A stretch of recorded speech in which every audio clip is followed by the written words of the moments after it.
से एक बार पहले लाइव स्टडी में। तो दोस्तों जैसा कि सीएसबीसी के द्वारा इसके पिछले एग्जामों में 8415 पदों के जो कांस्टेबल का एग्जाम हुआ, वहाँ पे जो खेल खेला गया था, तो उम्मीद है कि इस बार फायरमैन के एग्जामों में ऐसा खेल ना खेला जाए, क्योंकि यहाँ पे 2380 पदों के लिए जो वैकेंसीज के लिए फॉर्म भराए हुए हैं, इस बार में भी काफ़ी फॉर्म का फिलअप हुआ है।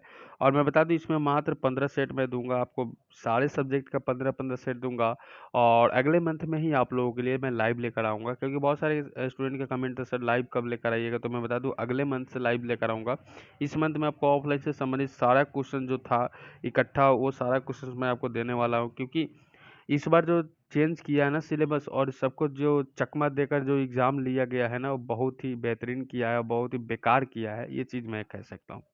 चलिए क्लास को स्टार्ट कर लेते हैं। जो पिछला वीडियो नहीं देखे देख लीजिएगा, वहाँ से क्वेश्चन भी आपके लिए मेंशन है, सारे कुछ क्लास एक दूसरे से रिलेट रखता है। मेरा पहला प्रश्न है कि निम्नलिखित औद्योगिक कस्बों में से कौन सा छोटा नागपुर के पठार में स्थित है, तो यहाँ पे आंसर हो जाता है रांची। छोटा नागपुर के पठार में स्थित है रांची। रांची किसका है, तो भाई मेरे रांची आप लोगों को सभी को पता है कि झारखंड में स्थित है। झारखंड का राजधानी होता है रांची, सभी को पता है।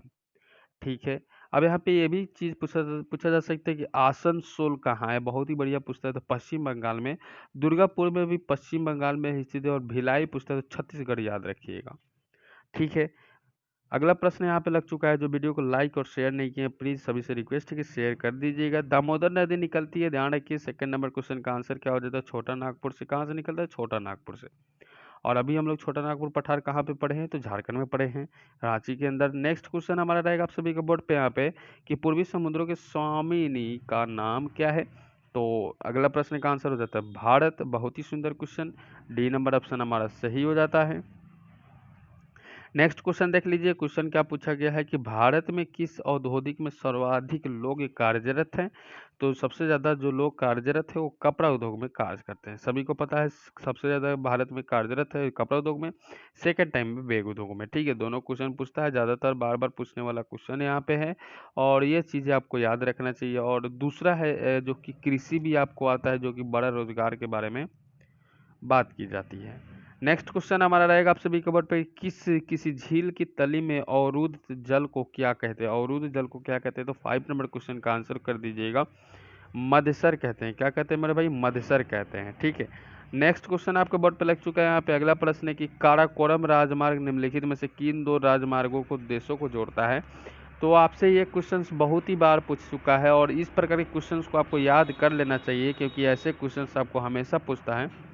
और ये क्वेश्चन आपके लिए मोस्ट इंपॉर्टेंट रहेगा कि भारत और पाकिस्तान के बीच में, और यहाँ पे चीन भी पूछ सकता है, रेड क्लिफ चीन कौन सा है, किस किस देश को जोड़ता है, ये चीज़ें भी आपसे पूछा जा सकता है। नेक्स्ट क्वेश्चन हमारा रहेगा आप सभी के बोर्ड पे यहाँ पे कि नेक्स्ट क्वेश्चन कह रहा है कि दक्षिण ध्रुव प्रदेश अंटार्कटिका में स्थित भारत के अस्थायी अनुसंधान केंद्र का नाम क्या है। तो यहाँ पे आंसर नाम हो जाता है दक्षिण गंगोत्री, इसको कहते हैं दक्षिण गंगोत्री, इसको कहते हैं क्या कहते हैं, दक्षिण गंगोत्री कहते हैं। नेक्स्ट क्वेश्चन देख लीजिए यहाँ पे कि अफ्रीका में, याद रखिएगा, अफ्रीका में पैदा करने वाला सबसे बड़ा देश कौन सा है। अफ्रीका में कॉपर पैदा करने वाला सबसे बड़ा देश कौन सा होता है, तो आपके 8 नंबर क्वेश्चन का आंसर कर दीजिएगा, जाम्बिया हो जाता है, जहाँ पे कॉपर को अधिक मात्रा में क्या निकाला जाता है। नेक्स्ट क्वेश्चन देख लीजिए। यहाँ पे अगला प्रश्न है कि वर्तमान प्रमाण, याद रखिए, बहुत ही सुंदर क्वेश्चन है यहाँ पे। और हाँ, याद रखिए जनगणना से संबंधित 2011 से याद रखिएगा फिलहाल, और 2021 से जनगणना जो हो रहे हैं, इससे भी आपको क्वेश्चन पूछा जा चुका है कांस्टेबल के एग्जामों में। दोनों तरह के क्वेश्चन पूछा जा चुका है, तो हो सकता है इस बार भी जनगणना से संबंधित क्वेश्चन एक जरूर पूछ दिया जाएगा। ठीक है, तो इसको आप लोग याद कर लीजिएगा। 9 नंबर क्वेश्चन का आंसर क्या हो जाता है, हमारा आंसर हो जाता है कि 2 करोड़ वर्ष लगभग पूर्व हमारा सही हो जाता है, जो कि पृथ्वी का जीव का उद्गम स्थल हो जाता है। नेक्स्ट क्वेश्चन देख लीजिए यहाँ पे कि सबसे लंबा जीवित वृक्ष क्या है। याद रखिए, सबसे लंबा जीवित वृक्ष पूछा गया है, तो आपको आंसर यहाँ पे क्या हो जाता है, आपका आंसर हो जाता है सिकुआ। सिकुआ जो हो जाएगा सबसे बड़ा जीवित वृक्ष हो जाएगा। नेक्स्ट क्वेश्चन हमारा रहेगा आप सभी के बेटे, किस वनस्पति खाद्य में अधिकतम प्रोटीन होता है। तो भाई मेरा अधिकतम प्रोटीन की बात कही जा रही है आपको, क्या हमारे बॉडी में भी सबसे ज़्यादा प्रोटीन और विटामिन रहे तो हमारा शरीर चलते रहेगा। ठीक है, तो यहाँ पे 11 नंबर क्वेश्चन का आंसर हो जाता है सोयाबीन हो जाता है, जिसमें 40% समथिंग सबसे अधिक मात्रा में प्रोटीन पाने का प्रावधान है। नेक्स्ट क्वेश्चन देख लीजिए यहाँ पे कि मृदा अपरदन में रोका जा सकता है, मृदापन में किसको रोका जा सकता है, ये चीजें हैं। तो मृदा अपरदन में आपको वन रोपण द्वारा इसको रोका जा सकता है मृदा अपरदन के लिए, ठीक है। क्योंकि मृदा के लिए जो होता है ना, सबसे बड़ी चीज है कि अगर आप पेड़ लगा रहे हैं, अगर आप पेड़ लगा रहे हैं तो मृदा अपरदन आपको लिए बहुत ही घातक साबित होता है, इसलिए आपका सी नंबर ऑप्शन सही हो जाता है। तो वन रोपण, आपको वन रोपण द्वारा मृदा अपरदन को रोका जा सकता है, मतलब कि जो प्रदूषण होते हैं उसको रोकने के लिए आपको वन लगाइएगा तो आपका काम बन जाएगा। तो वन लगाना जरूरी है, यानी कि गाछ वृक्ष लगाइएगा अपने अगल बगल में भी। न्यूजीलैंड में पाया जाने वाला, याद रखिएगा, उड्डयनहीन पक्षी कौन है? तो 13 नंबर क्वेश्चन का आंसर क्या हो जाता है? हमारा आंसर हो जाता है कीवी। कीवी हमारा बिल्कुल सही हो जाता है। नेक्स्ट क्वेश्चन देख लीजिए, यहाँ पे क्वेश्चन कह रहा है कि समुद्र, याद रखिए, नीला प्रतीत होता है। समुद्र क्या होता है? नीला प्रतीत होता है। इस चीज को याद रखिएगा, सूरज का कलर शाम को और सुबह में जो लाल प्रतीत होता है, किसी कारण से समुद्र का कलर नीला क्यों प्रतीत होता है, ठीक है। ये सारी चीजें हैं। आकाश का कलर अंतरिक्ष यात्री को काला क्यों दिखाई देता है, ऊपर से देखने पर धरती नीला क्यों दिखाई देता है, इतनी सारी कहानियां आपको याद होना चाहिए, और यहाँ से क्वेश्चन हमेशा पूछता है, इसमें कोई चूक की बात नहीं है। तो प्रकाश के परावर्तन तथा जल के कणों के द्वारा प्रकाश के प्रकीर्णन के कारण से समुद्र का रंग जो होता है नीला प्रतीत होता है। नेक्स्ट क्वेश्चन हमारा रहेगा आप सभी के बोर्ड पे कि तेज हवा वाली रात्रि में ओस नहीं बनता। तेज जब हवा चलेगा तो ओस नहीं बनता है। तो 15 नंबर क्वेश्चन का आंसर है जो वाष्पीकरण की दर तेज होती है। इतनी सुंदर क्वेश्चन है तो कांस्टेबल के एग्जाम में क्यों नहीं बनाया भाई, सभी बच्चों को परेशान करके रखा। नेक्स्ट क्वेश्चन देख लीजिए, यहाँ पे क्वेश्चन क्या पूछा गया था, जीवन चक्र की दृष्टि से पौधे का सबसे महत्वपूर्ण अंग कौन सा है? तो 16 नंबर क्वेश्चन का आंसर क्या दीजिएगा? पुष्प। बहुत ही सुंदर क्वेश्चन, पुष्प हमारा बिल्कुल सही हो जाता है। नेक्स्ट क्वेश्चन है कि आर्कियोप्टेरिक्स है, आर्कियोप्टेरिक्स है तो 17 नंबर क्वेश्चन का आंसर क्या हो जाता है? आर्कियोप्टेरिक्स जुरासिक युग का पुरातन पक्षी माना जाता है, ठीक है। नेक्स्ट क्वेश्चन देख लीजिए, यहाँ पे अगला प्रश्न आपसे पूछा जा चुका है कि मद्रास किस दुर्ग के साथ संदर्भ है, संबंधित कर सकते हैं? तो इसको 18 नंबर क्वेश्चन का आंसर हो जाएगा सेंट जॉर्ज दुर्ग, सेंट जॉर्ज दुर्ग, ठीक है।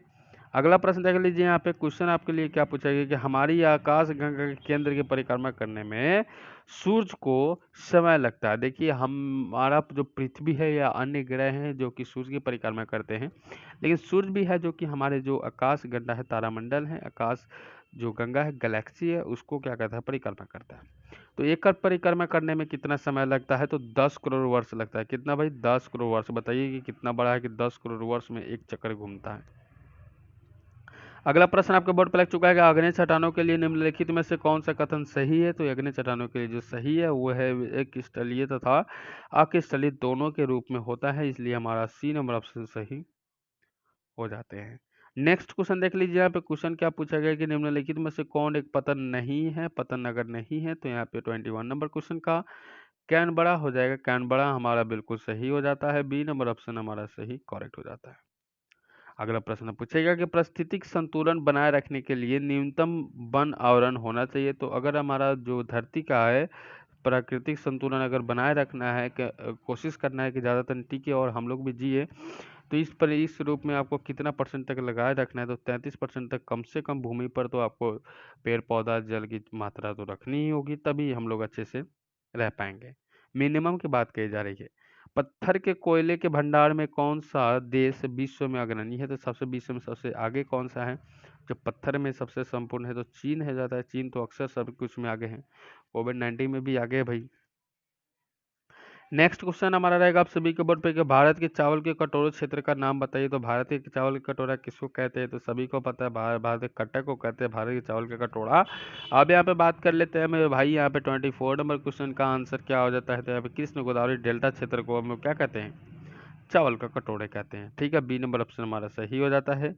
नेक्स्ट क्वेश्चन देख लीजिए, यहाँ पे क्या पूछा गया था कि क्वेश्चन कहा कि निम्नलिखित में से कौन भूमि बंधित नदी नहीं है? भूमि बंधित नदी है तो सबसे पहले यहाँ पे बात कर लो निम्नलिखित में से कौन भूमि बंधित नदी है? तो 25 नंबर क्वेश्चन का आंसर क्या हो जाता है? लूनी नदी को ही हमें भूमि बंधित नदी कहा जाता है। नर्मदा और नादरी क्या बनाते हैं? तो डेल्टा नहीं बनाते हैं, कि दो ही नदी है जो कि पॉस्चराइजेशन नहीं करता है, बी नंबर ऑप्शन। यहाँ पे आपको इस क्वेश्चन का आंसर सी नंबर ऑप्शन बिल्कुल सही हो जाता है। फिलहाल यहाँ पे ए और डी जो कि पॉस्चराइजेशन यानी कि आपको जो डेल्टा नहीं बनाता उस संबंध में आता है, ठीक है। तो यहाँ पे जो क्वेश्चन पूछा गया उस प्रकार से हम लोग आंसर किए। तो इस तरह से हम लोग मोस्ट इंपॉर्टेंट 25 क्वेश्चंस कर लिए। तो उम्मीद है कि यह वीडियो आपको अच्छा लगा तो वीडियो को लाइक कर दीजिएगा, अपने दोस्तों को शेयर जरूर कर दीजिएगा। और इस चैनल पर नए हैं तो चैनल को सब्सक्राइब और बेल आइकन कॉल में प्रेस कर सकते हैं। मन में कोई सवाल हो तो कमेंट कर सकते हैं। मिलते हैं अगले वीडियो में एक नए टॉपिक के साथ, तब तक धन्यवाद।